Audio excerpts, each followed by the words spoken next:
when you lose everything you have, when there is nothing more they can take. Barney! Leave the cats alone!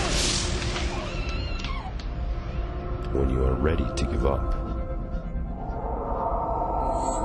when nobody believes you, and for them,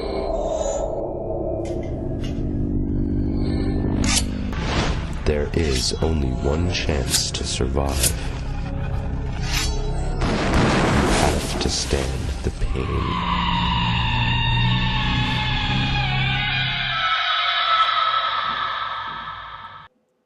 Hey guys, how you doing? It's Chris, aka Mr. Remote 420, coming with a brand new edition of Movie Review Monday.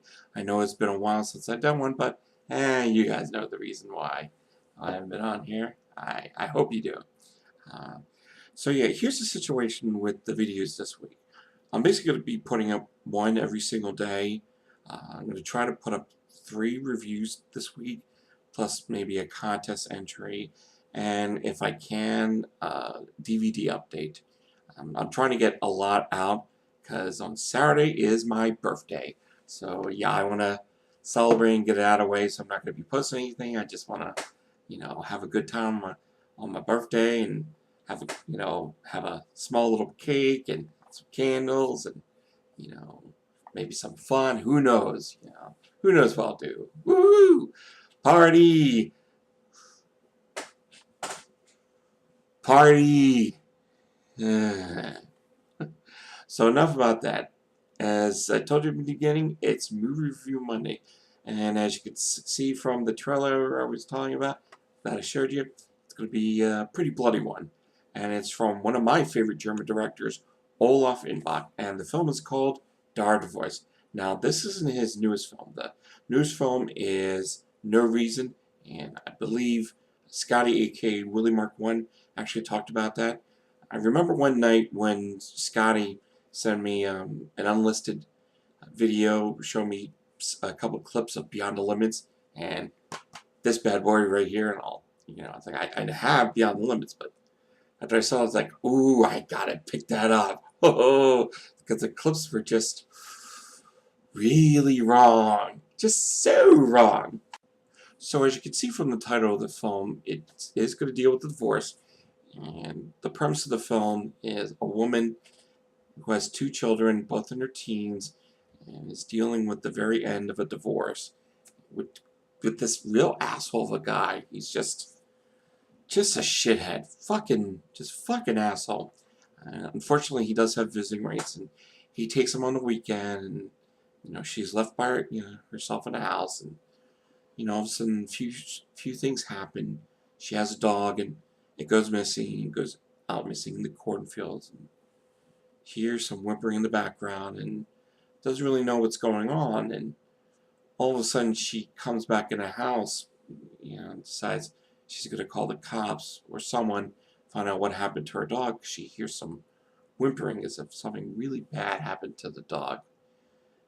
When she goes upstairs to call the cops, she finds this big piece of paper that says "Dard" on the piece of paper, written in blood. Written in blood.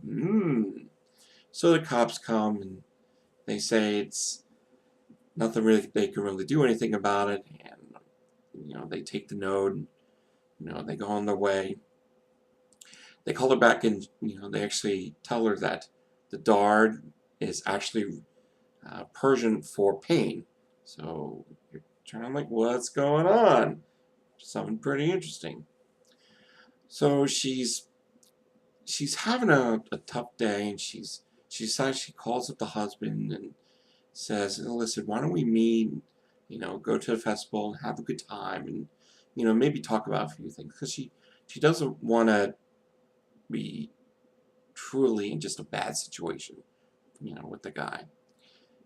So she's supposed to meet him at the festival. They don't show up. Something happens. She goes back to her house.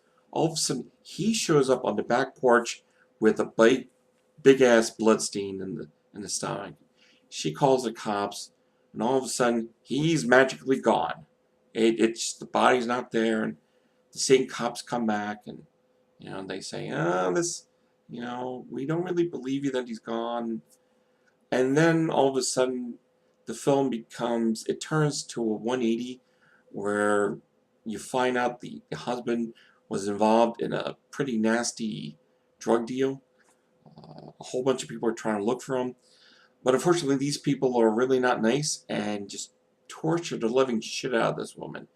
I mean, wow. It's just, ooh, so fucking bad. One after the other. And then there's these, you know, stories about what happened to the people, what happened to the drug deal. And in the process of telling these stories, there's visuals of just pain and suffering. And just, ooh.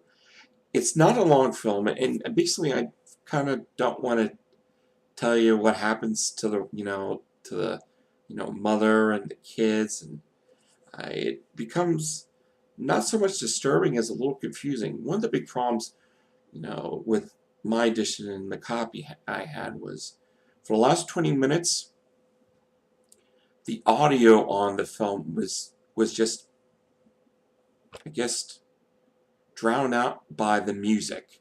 It just drowned it out completely. I couldn't hear a fucking word anybody was saying, and that was the big problem because that's where the big plots of the story occurred, like telling you exactly what happened and who did what to who. It's like, oh, come on.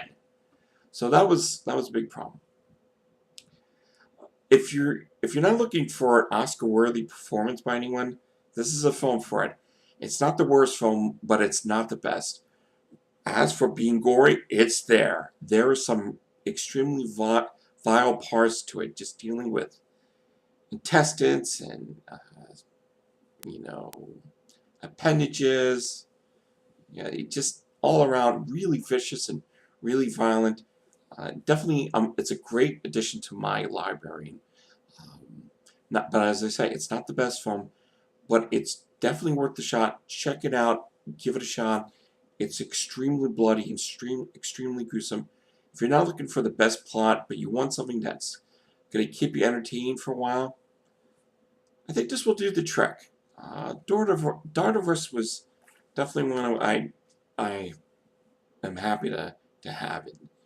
I got to say, watching this, and seeing what Olaf Ittenbach did way back when, because I remember, The Burning Moon, and that was shot on video and it was shot pretty poorly, but the gore was there, and this is actually just such an improvement. It definitely gets to you. You feel like, oh.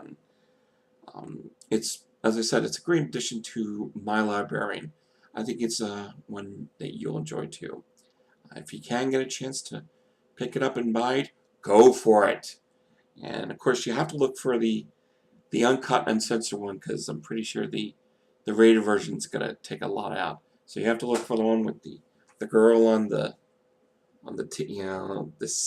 seat, and she's all covered in blood. And I'm just kind of censoring this because some of it might be a little too racy for YouTube, so I'm kind of holding it back. And definitely the back is pretty gruesome, but it is a pretty damn gory film, and one a lot of you might like. So again, check it out. And guys, thank you so much for taking your time out of your busy schedule watching my video. Tomorrow I'm going to be doing a contest for Jello Eyes. I'll let you guys know about him. I just started watching his videos a couple days ago. Really liked his stuff, and he's giving away some pretty cool prizes in a contest. And Wednesday I will come to you with Donkey Punch, film I got from Andrew. But guys, again, thank you so much for checking it out. I really appreciate your time you took, and I will talk to all of you later. Guys, fucking rock. Rate, comment, subscribe, and don't drink the Kool-Aid. Later.